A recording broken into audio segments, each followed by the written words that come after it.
Père Patricius, bonjour. Bonjour. Vous êtes prêtre catholique, vous êtes le Père Patricius Johannes Suryadi et vous venez d'Indonésie, du diocèse de Ruteng, dans la partie ouest de l'île de Flores. Vous êtes actuellement prêtre étudiant aux missions étrangères de Paris, en France donc. Vous êtes ici sur une chaîne qui s'appelle Adextra. Adextra signifie au loin. Alors, d'abord, avant toute chose, je voudrais vous demander, mais qu'est-ce qui vous a poussé à partir si loin de chez vous, à partir à l'autre bout du monde?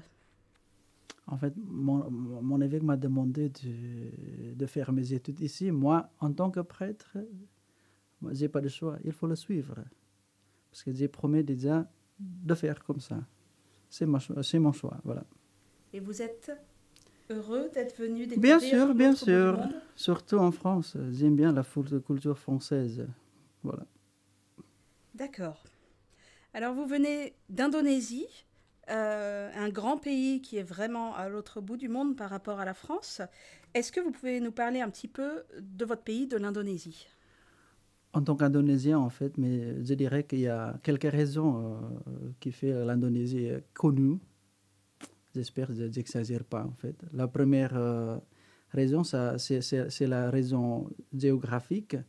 Voilà, l'Indonésie est le plus grand archipel du monde, avec 17 000 îles, donc dont 6 000 sont habitées. Mais voilà, mais il n'y a que 5 grandes îles. La première, c'est Sumatra, et puis la deuxième, c'est l'île de Java. Puis la troisième, c'est l'île de Kalimantan. En fait, c'est la partie indonésienne de Bornéo. Et puis Sulawesi et Papouasie occidentale. Voilà, en fait, c'est la raison géographique. Et puis la raison, je dirais, c'est la raison démographique. En fait, l'Indonésie est connue parce qu'il est le quatrième pays le plus peuplé au monde après la Chine et puis l'Inde et puis les États-Unis. Voilà, nous avons, si je ne me trompe pas, nous avons aujourd'hui 273 millions d'habitants.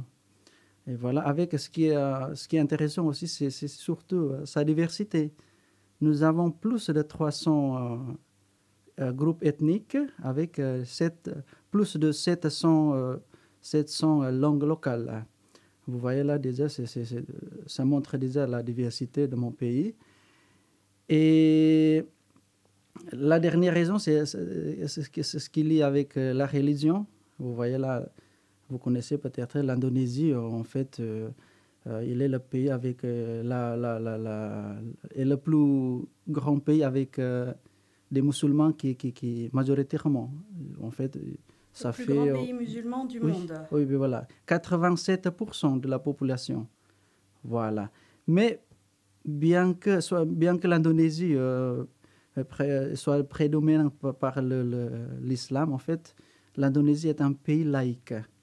En fait, parce que notre fondateur, en fait, ont voulu déjà de créer un pays laïque. Voilà, parce que je dirais, ils n'ont pas voulu créer un pays qui lie une culture prédominante, c'est l'islam, je dirais comme ça. Mais ils ont voulu de créer un pays qui accepte la diversité. Et voilà. Et nous avons, en fait, une devise qui fait unir toute sa diversité. En fait, c'est, je dirais ça dans ma langue, Bhinneka Tunggal Ika. Ça veut dire, même si nous sommes différents, nous sommes toujours un. Voilà. D'accord, donc une très grande diversité, un très grand nombre d'îles, un très grand nombre d'ethnies, un très grand nombre de langues différentes, et malgré tout, une unité voulue par la politique indonésienne et une religion majoritaire qui est l'islam. Alors quel est l'état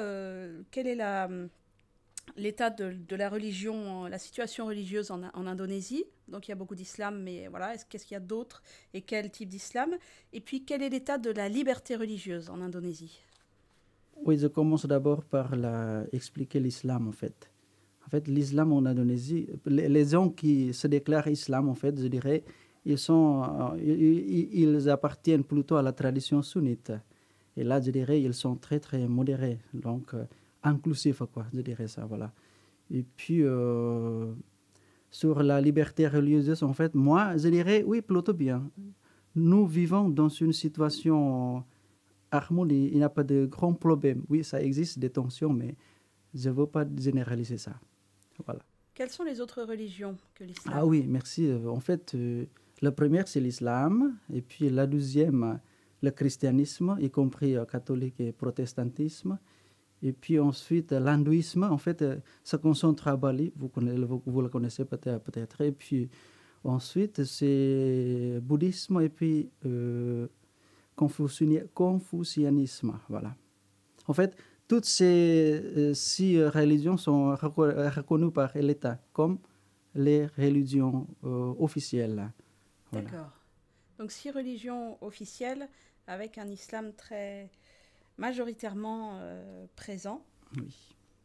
Et alors, en Indonésie, c'est pour ça qu'on se retrouve aujourd'hui. Un grand événement est prévu en septembre avec la visite du pape François prévue en Indonésie entre le 2 et le 13 septembre 2024. Alors, pourquoi ce voyage du pape François en Indonésie? En fait, en 2018, le pape a voulu déjà visiter mon pays. Et après avoir entendu cette nouvelle, en fait, on était très très contents, on était très très enthousiastes. Mais, comme vous le savez, en 2019, le Covid est venu et puis on a dû annuler ça. Mais ce qui est intéressant, le pape garde toujours son espoir, garde toujours son désir de visiter, de voyager dans mon pays. Et voilà, c'est ça ce qu'on sait maintenant, il va visiter mon pays. Et là, pourquoi, en fait, cette question est un peu difficile, mais en tant qu'Indonésien, je dirais que l'Indonésie est un laboratoire de vie dans la diversité. Parce que là, en Indonésie, comme j'ai dit précédemment, nous vivons dans une situation plutôt bien, malgré la différence, malgré la diversité. Mais là, pourquoi le pape veut visiter mon pays? Je pense qu'il veut voir directement la situation, comment on vit ça en Indonésie. Et c'est la première raison. La deuxième raison, peut-être le pape veut puiser dans la source. Parce qu'on connaît déjà le pape François avec une vision très claire sur le dialogue interreligieux et favorise bien la vie pacifique dans la diversité comme ça. Et je dirais, le pape, peut-être il va venir pour trouver des inspirations. Et aussi, la dernière raison, c'est plutôt, il va venir pour renforcer déjà les liens fraternels, ce qu'on a déjà construit en Indonésie. Voilà. D'accord. Et c'est la première fois qu'un pape viendra en Indonésie? Il y avait déjà 2 papes qui sont allés chez moi. Le premier, c'était le pape Paul VI. C'était en 1963. Et puis, on dirait que c'était vraiment une petite visite parce qu'il n'était là que pendant quelques heures et puis il a dû continuer à voyager. Et puis, même si c'est une petite visite apostolique, on dirait que c'était vraiment avec une grande valeur parce qu'il a porté une mission particulière à ce moment-là. C'était de supporter, de promouvoir la paix du monde. Et puis après, le deuxième pape, c'était le pape Jean-Paul II. En fait, il était en Indonésie pendant 5 jours. C'est pas mal. Et puis, c'est pourquoi il a pu visiter quelques endroits. Et puis, en passant d'abord par Jakarta, et puis Yogyakarta, et puis à Dili. Dili, en fait, c'est la capitale de Timor oriental maintenant. Et à ce moment-là, il était une partie en fait, le 24e province de mon pays en ce moment-là. Et puis, il est allé chez moi, à Flores. Et puis, il est allé aussi à Medan, voilà. Alors, qu'est-ce que les chrétiens, les catholiques en particulier d'Indonésie, attendent de cette visite et comment est-ce qu'ils s'y préparent? Oui, d'abord, en fait, le président de la conférence des évêques indonésiens, KVI, en fait, le président de KVI, en fait, a fait une conférence de presse. En fait, le président, il s'appelle Monseigneur Antoine Bonjamin. En fait, pendant cette presse de conférence, il dit en fait une phrase qui me frappe beaucoup parce qu'il dit, en fait, l'Indonésie maintenant ne va pas bien. Et les catholiques se trouvent dans cette situation-là. Mais malheureusement, pendant ce presse de conférence, il ne précisait pas son propos. Mais moi, en suivant des nouvelles, en fait, ce que je trouve sur Internet et puis la télévision, en fait, je trouve qu'il y a quelques situations préoccupantes où les chrétiens en Indonésie se trouvent actuellement. La première, c'est surtout la situation politique. En fait, on vient de faire une élection présidentielle il y a quelques mois là, mais il y a beaucoup de jugements négatifs sur cette élection-là, parce que, voilà, on dirait que c'est à cause de plutôt la non-neutralité de la part du gouvernement. Et là, c'est la première chose. La deuxième chose, en fait, en Indonésie, la situation politique est un peu grave parce que on trouve beaucoup de pratiques, je dis ça en anglais, manipolitique, je ne sais pas comment on dit ça en français, manipolitique. Manipulatrice? Manipolitique, c'est-à-dire je vote quelqu'un parce qu'il m'a donné de l'argent. Ah oui, la corruption. Et puis c'est la dernière chose, mais c'est un peu particulier en Indonésie parce que on vote parce que on vote quelqu'un parce que lui, avant, il m'a donné l'argent. Voilà. Et puis, la deuxième chose, en fait, il y a quelques mois là, on était très surpris parce qu'il y avait un problème d'intolérance. Ça existe encore, ça, c'est malheureusement. Là, à Tangerang, Jakarta, en fait, au mois d'avril, en fait, il y a un groupe de personnes qui tentaient de persécuter un groupe de jeunes qui était en train de réciter le chapelet. Et en fait, à ce moment-là, il était très, très viral parce que, heureusement, il y a quelqu'un qui a enregistré ça et puis, voilà, il est devenu viral comme ça. Et puis, la deuxième situation préoccupante, en fait, comme vous l'avez dit tout à l'heure, en fait, c'est la corruption. C'est le problème qui ne cesse jamais en Indonésie. Et il y a quelques mois aussi, on était très, très surpris aussi à cause d'une révélation d'un cas de corruption avec une grande valeur, 16 milliards d'euros. Pour le pays, le montant comme ça, en fait, pour l'Indonésie, qui est un pays en développement, c'est très bombastique, ça là. Et puis, ce qui est surpris aussi, c'est plutôt honteuse parce que il y a des acteurs qui sont catholiques. Mais voilà. En fait, les catholiques indonésiens, en fait, se trouvent dans ces situations-là. Et situation de corruption. Corruption, voilà. Et puis, dans ce moment, dans ce contexte-là, je dirais que le pape, on attend le pape qui va venir apporter un espoir. C'est-à-dire qui nous renforçait, en fait, de vivre, de témoigner malgré ces situations-là.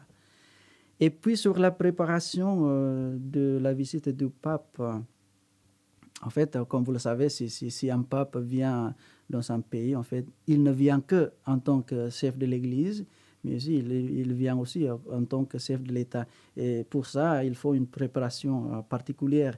Et conscient de ça, en fait, la conférence des évêques indonésiens, en fait, a publié déjà la communauté chargée de cette visite. Et cette comité, en fait, travaille toujours en collaboration avec le gouvernement. Mais ce n'est pas ça ce que je voulais expliquer. En fait, la visite du pape cette année, en fait, tombe très bien. Pourquoi? Parce que ça coïncide avec le centenaire de la conférence des évêques indonésiens. Voilà. Et j'explique un peu la naissance de la conférence des évêques indonésiens. En fait, sa naissance en fait, a été marquée par la réunion de 5 préfets apostoliques indonésiens en 1924. En fait, il profitait de la célébration de la consécration épiscopale de préfet apostolique Batavia. Batavia, c'est le nom ancien de Jakarta. Et voilà. Parce que c'est tant très bien. En fait, les évêques indonésiens aujourd'hui disent que cette année-là, en fait, c'est une année très particulière. Et le sommet de cette année, en fait, la visite du pape. C'est pour ça, comment on se prépare pour ça? En fait, cette année est particulière parce que là, il y a des questions qui se posent. les questions en fait, qui touchent vraiment l'existence de l'Église catholique indonésienne, parce que les questions, par exemple, quel est le rôle de l'Église catholique aujourd'hui pour la construction de biens communs pour l'Indonésie? Qu'est-ce qu'on a déjà fait? Et qu'est-ce qu'on n'a pas encore fait? Et puis qu'est-ce qu'on va faire? Et qu'est-ce qu'on va refaire? Vous voyez là, ces questions-là sont très difficiles à répondre. Hein? Et là, pour répondre, en fait, les évêques indonésiens cette année organisent 2 semaines d'études qui lient avec la visite du pape, en fait. La première semaine d'études, en fait, s'est passée déjà au mois de mai. Et puis la deuxième semaine d'études aura lieu en novembre. Et pour ces semaines d'études, en fait, on invite des expertises d'autres domaines, même des intellectuels d'autres religions, pour donner leur opinion, leur critique sur la vie de l'Église indonésienne. Voilà. Alors ça, c'est une bonne transition vers la prochaine question, parce que les Indonésiens non chrétiens, donc qui sont majoritaires, eux, comment ils voient cette visite du pape et qu'est-ce qu'ils en attendent? En fait, le pape François est très connu en Indonésie. Cette connaissance, en fait, il y a de raisons. Tout d'abord, il y a beaucoup d'intellectuels musulmans, il y a beaucoup d'imams musulmans, et puis il y a beaucoup d'oulémas, je dirais ça, musulmans, qui sont venus au Vatican, sont allés au Vatican pour rendre visite au pape et dialoguer directement avec lui. Et la deuxième raison, c'est plutôt grâce aux documents que le pape a publiés. En Indonésie, le document le plus connu, c'est le document Abu Dhabi. Et puis aussi Fratelli Tutti. Et en fait, ils connaissent le pape grâce à ça. Et après avoir entendu la nouvelle que le pape va visiter en Indonésie, en fait, ils sont très enthousiastes. Et puis, il attend vraiment, avec beaucoup d'espoir, je dirais. Voilà. Et puis, moi, je voudrais dire aussi la vérité. Il y a aussi des groupes islam et musulmans qui, en fait, ils ne veulent pas la présence du pape. C'est surtout les extrémistes. D'accord, alors on y vient aux questions de dialogue interreligieux. Un de vos confrères et compatriotes, le père Dimas Danang, disait dans un article « Depuis les années 2000, le dialogue interreligieux est institutionnalisé en Indonésie. Avant, il était le résultat d'initiatives personnelles. » Alors, quelle est l'importance du dialogue interreligieux dans le contexte indonésien? Alors, pour nous, comme j'ai expliqué au début de cet entretien, en fait, l'Indonésie est connue grâce à sa diversité. Et là, le dialogue est vraiment important parce que nous vivons dans la diversité qui est inévitable. Alors, si on ne peut pas dialoguer avec les autres, ça va provoquer des problèmes. S'il y a des problèmes, on ne peut pas vivre ensemble. Voilà, c'est vraiment, vraiment important. Et en Indonésie, la religion joue un rôle important parce que, en fait, nous avons l'idéologie de Pancasila. Pancasila, ça veut dire 5 principes. Le premier principe, on dit ça, nous croyons en Dieu. Et ça nous montre déjà le rôle de la religion. Et le problème, si les chefs, leaders de religion n'arrivent pas à dialoguer avec les autres, on ne peut pas vivre ensemble. Et les fidèles, ils n'arrivent pas à vivre la foi comme ça. Voilà. Et alors, concrètement, est-ce que vous pouvez nous raconter si vous avez des expériences personnelles de dialogue interreligieux avec la communauté musulmane ou des exemples concrets de dialogue islamo-chrétien en Indonésie? Moi, je veux raconter d'abord ma expérience personnelle. Moi, en 2018, en fait, avant de venir en France, moi, j'étais formateur dans un séminaire. Et en 2018, j'ai suivi un cours pour des formateurs au séminaire. En fait, ce cours-là, en fait, a été organisé par la Conférence des évêques indonésiens. Et moi, heureusement, j'ai eu l'occasion de vivre dans internat islamique musulman. Et là, on dit ça en Indonésie comme pesantren. Pesantren, en fait, c'est une sorte, je dirais ça comme un séminaire dans notre monde catholique. Et là, j'ai pu vivre pendant une semaine avec les musulmans et les musulmanes dans cet internat-là. Et puis, ce qui est intéressant, en fait, à la fin de ce programme-là, en fait, il y a eu une occasion de dialoguer, de faire échange avec les étudiants. Mais à ce moment-là, ce qui est intéressant pour moi, il y avait une question qui a été posée à moi, en fait. Il y avait une étudiante qui m'a posé la question et elle m'a dit, « Monsieur, comment vous expliquez le concept de Trinité pendant que Jésus était au monde? Comment vous pouvez expliquer Jésus, Trinité, dans la vie trinitaire, alors que le Père est aux cieux et le Saint-Esprit est au ciel, alors que Jésus est au monde. » Et là, moi, j'étais bloqué en fait de cette question-là. J'arrive à trouver la question. Mais heureusement, j'ai trouvé, en fait, grâce à l'inspiration de l'Esprit Saint, je dirais, en fait, je lui ai répondu en lui posant une question. Mais je lui ai dit, mais vous, comment vous expliquez Mohamed, comment il arrive à écrire la révélation d'Allah, même si il n'arrive pas à écrire, à lire? Et là, elle était un peu bloquée, moi aussi j'étais bloqué. Et là, on arrive à la conclusion, dans chaque religion, il reste des mystères qu'on n'arrive pas à comprendre. Et là, ce que nous devons faire, c'est de respecter les autres. Il ne faut pas de poser des questions stupides, tout ça. C'est pas stupide, en fait. Voilà. Il faut respecter le choix des autres. Parce que, voilà. Alors, je précise que vous venez d'une île qui est majoritairement catholique, l'île de Flores. Donc, vous avez grandi dans un environnement catholique, ce qui est, du coup, un petit peu l'exception en Indonésie. Et c'est au séminaire que vous avez rencontré l'islam et les musulmans? Oui, tout à fait. Oui. Et alors, je vois que vous réussissez à avoir avec eux des débats quand même profonds sur des questions de fond de vos religions respectives. Vous arrivez à dialoguer avec eux sans tabou, sans peur? Oui, en rigolant, en fait. En fait, le but de dialogue, selon moi, c'est pas de trouver un consensus, non.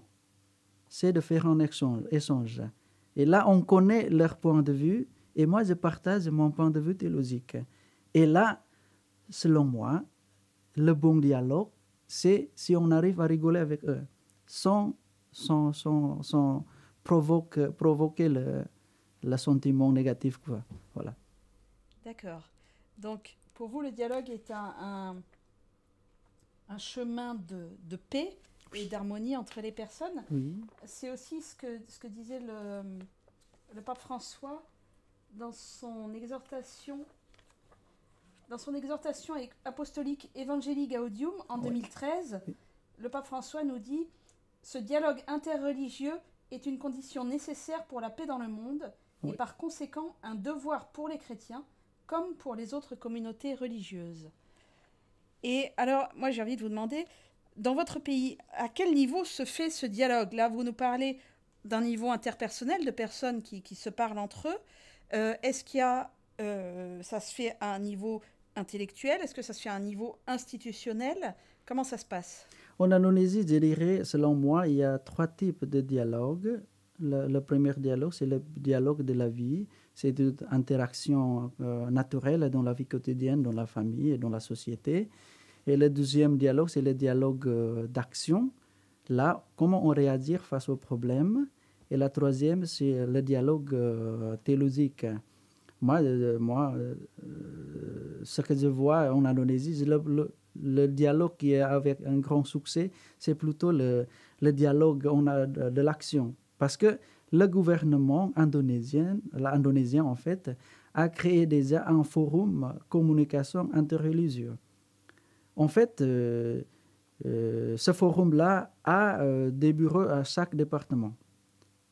Comment ça fonctionne? Normalement, grâce aux problèmes, je dirais entre guillemets, grâce aux problèmes. En fait, par exemple, ici, on est au 7e arrondissement. Si, par exemple, ici à Paris, dans cet arrondissement, il y a un problème de drogue, normalement, les leaders de religion, en Indonésie, il y a 6, ils se réunissent et puis pour, tout d'abord, trouver la racine, la cause de ce problème-là, et ensuite, ils essaient de trouver des solutions concrètes. Et normalement, à la fin de cette réunion-là, on arrive à produire un document, une recommandation commune. Et puis, on va partager ces documents dans ces départements-là. Et puis, voilà. Je vois, ça marche très, très bien en Indonésie. C'est ça que vous appelez le dialogue d'action, se réunir pour résoudre ensemble les difficultés concrètes quotidiennes des gens. Oui, c'est pour ça que je dirais, grâce au problème, on arrive à dialoguer avec les autres. Voilà. D'accord. Et alors, vous avez été enseignant en séminaire. Les futurs prêtres indonésiens, est-ce qu'ils sont formés à ce dialogue interreligieux? En Indonésie, en fait, la conférence des évêques indonésiens, en fait, oblige comment dire ça, en fait, d'enseigner en théologie, c'est pas en théologie, mais l'islamologie au séminaire. Ça nous prépare déjà comment vivre dans la communauté, dans la société où l'islam est partout. Voilà. On est, voilà. D'accord. Donc, l'islamologie fait partie de leur formation. Et il y a aussi des actions concrètes de rencontres avec les musulmans pour les séminaristes? Le séminaire où j'étais, en fait, a organisé chaque année la rencontre avec les musulmans, chaque célébration de l'islam, par exemple, la fête comment dire ça en français, là, l'Aïd al-Fitr, voilà, comme ça, et on va amener les séminaristes chez les musulmans, et puis voilà, comme ça. Donc, l'Église catholique promeut ce dialogue interreligieux, y est attentive, le recherche. Est-ce que c'est dans les deux sens? Est-ce que l'islam, les musulmans d'Indonésie répondent à ce dialogue? Est-ce que voilà, c'est recherché dans les deux sens? En fait, moi, comme vous l'avez dit, en fait, je viens de Flores, où 95% sont catholiques. Et moi, je vois plutôt comment les musulmans, en fait, nous acceptent bien. Et puis, c'est pour ça. Mais de notre côté, en fait, l'Église catholique qui se trouve, en fait, à Flores, en fait, montre au monde comment nous montre vivre, comment on arrive à dialoguer avec les musulmans, même si nous sommes plus nombreux qu'eux. Voilà. D'accord. Alors là, on a plein de belles initiatives, de belles rencontres, de leaders religieux qui se réunissent pour résoudre ensemble les problèmes, un chemin de paix. Pourtant, tout n'est pas, je crois, si facile en Indonésie. D'abord, il y a eu une vague terrible de terrorisme islamiste. Quels sont aujourd'hui les principaux obstacles à ce dialogue islamo-chrétien en Indonésie? Je dirais, il en a deux. La première, c'est plutôt la méfiance. En 2004, il y avait un grand tsunami à Sumatra. Et là, il y a beaucoup de gens qui sont venus pour aider. Mais le problème à ce moment-là, on n'arrive pas à dialoguer avec les autres parce qu'on soupçonnait de la présence des autres. En fait, ça lié avec le prosélytisme. On dit que si on fait des bonnes actions, aider les autres, ça pour attirer les autres pour se convertir au catholicisme ou à l'islam, tout ça. Et ça nous empêche à dialoguer avec les autres. Et ça existe toujours, cet obstacle-là en Indonésie. Parce que, voilà, c'est normal, parce que, en fait, en Indonésie, je dirais, on est en concurrence avec les autres. Même si l'État a interdit de faire le prosélytisme. Mais quand même, ça existe toujours, ce problème-là. Et le deuxième obstacle, c'est plutôt, en fait, qui lie avec le concept théologique exclusif. Là, si on a... Si Alors on, expliquez-nous, oui, de quoi il s'agit.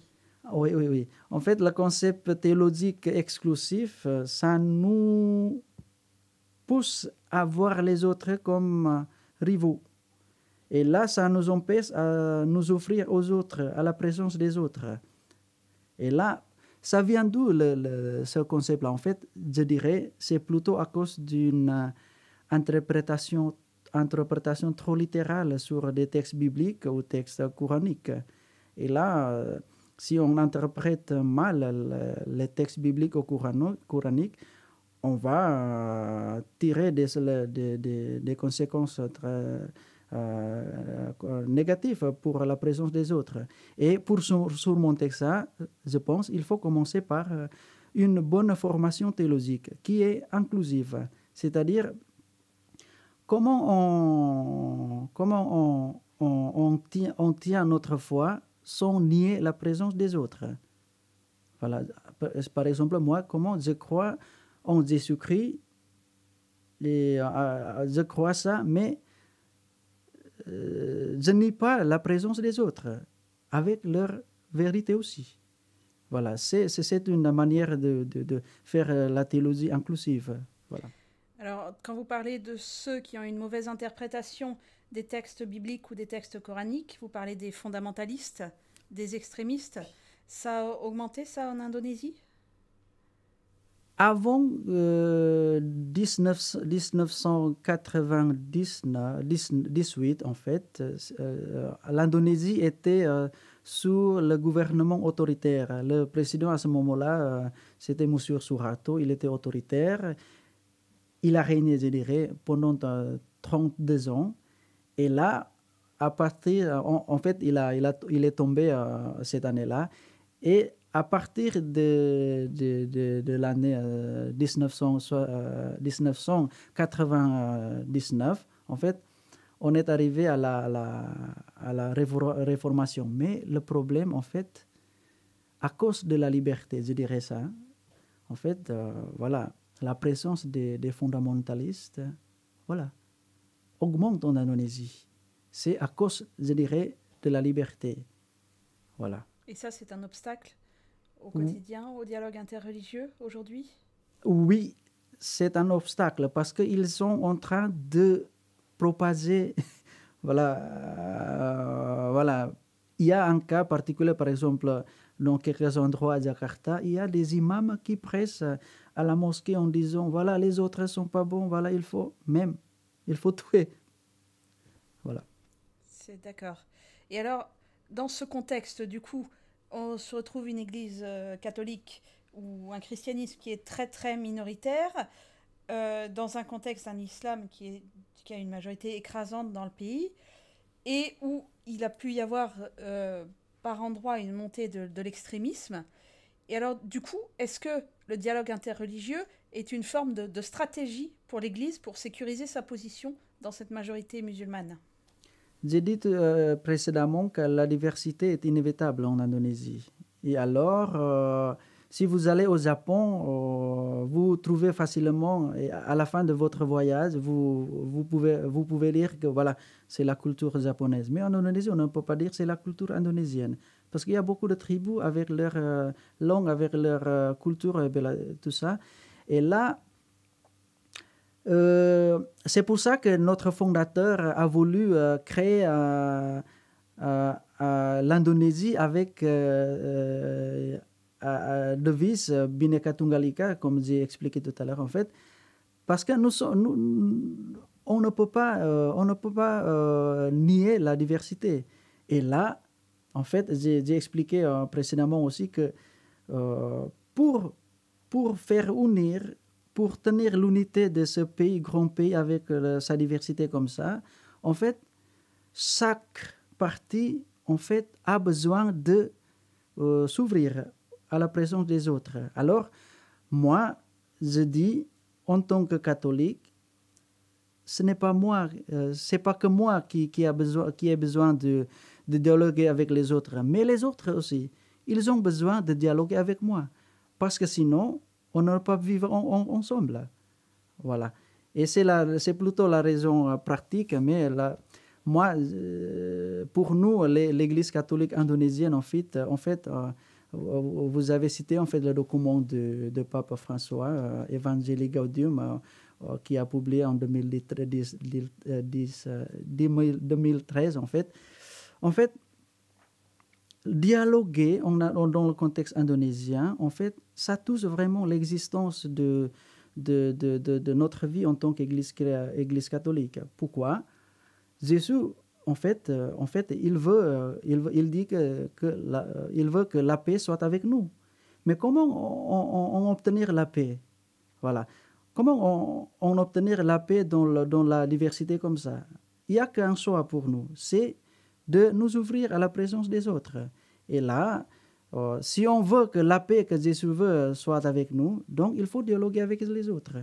Et là, si on refuse les autres, la paix ne vient pas. Et là, pour accomplir la volonté de Jésus, que la paix soit avec nous, donc il faut nous ouvrir à la présence des autres.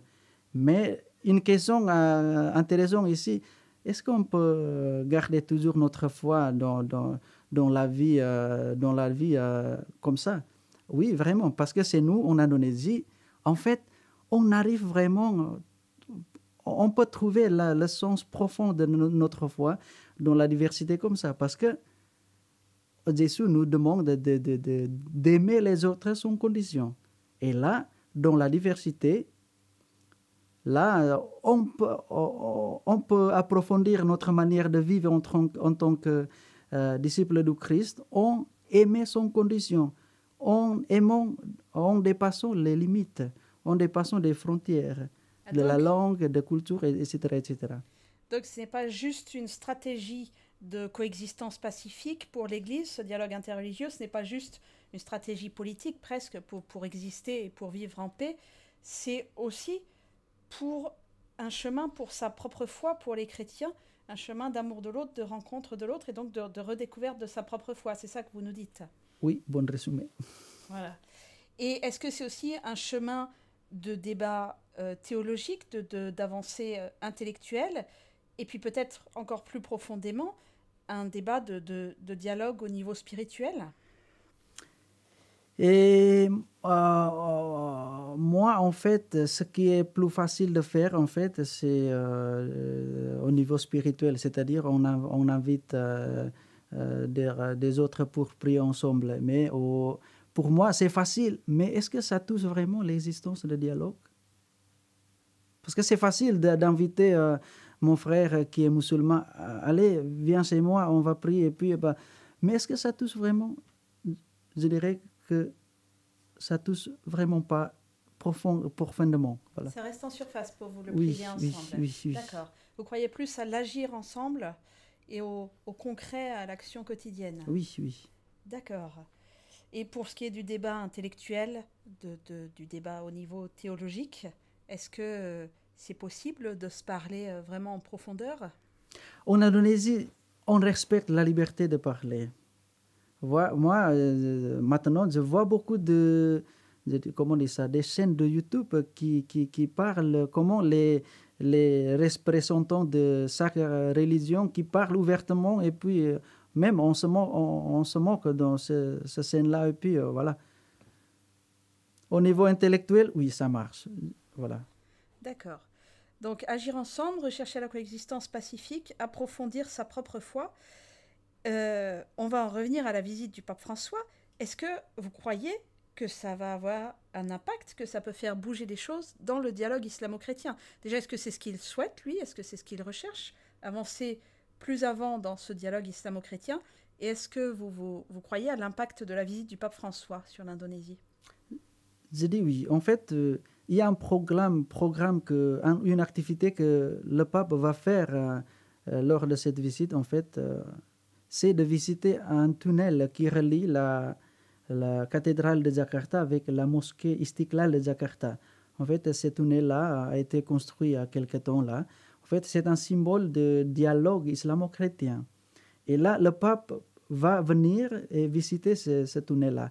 En fait, cette visite pour ce tunnel, en fait, pour moi, a une signification profonde parce que, tout d'abord, le pape va venir dans un tunnel qui a été construit. Ça veut dire le dialogue existe déjà avant que le pape vienne. C'est la première chose. La deuxième chose, voilà, ça va donner une influence positive, je dirais, parce que voilà, c'est un chef suprême de l'Église qui vient et puis il va signer peut-être quelque chose pour faire souvenir que le pape est venu. Et puis voilà, pour moi, il y a un grand impact positif, influence positive, parce que le dialogue a été établi déjà. Voilà, il vient pour renforcer ça. Et moi, j'ai expliqué précédemment que beaucoup d'intellectuels musulmans et puis des imams qui souhaitent vraiment la présence du pape en Indonésie. Et qui vont le rencontrer? Oui, bien sûr, oui. Qui vont le rencontrer. Et le pape François lui-même, il y croit au dialogue islamo-chrétien en Indonésie. Il croit que ça peut aller vers toujours plus de coexistence pacifique. En fait, moi, je crois que oui, parce que là, le pape, en fait, comme j'ai expliqué, en fait, il a voulu déjà visiter en 2018. Et là, on pense qu'il ne veut plus. Mais cette année, voilà, le Vatican a annoncé officiellement que le pape va venir. Voilà, ça nous montre déjà comment son désir. Et là, je pense, voilà, le pape croit que les Indonésiens peuvent vivre pacifiquement. Et là, il vient pour renforcer ça. Et on va terminer sur cette note d'espoir, donc sur l'espoir que représente la visite du pape François pour l'avenir du dialogue islamo-chrétien en Indonésie. Merci, Père Patricius. Je vous en prie. Merci. C'était pour Adextra. Vous pouvez nous retrouver sur notre chaîne YouTube ou sur adextra-mission.com.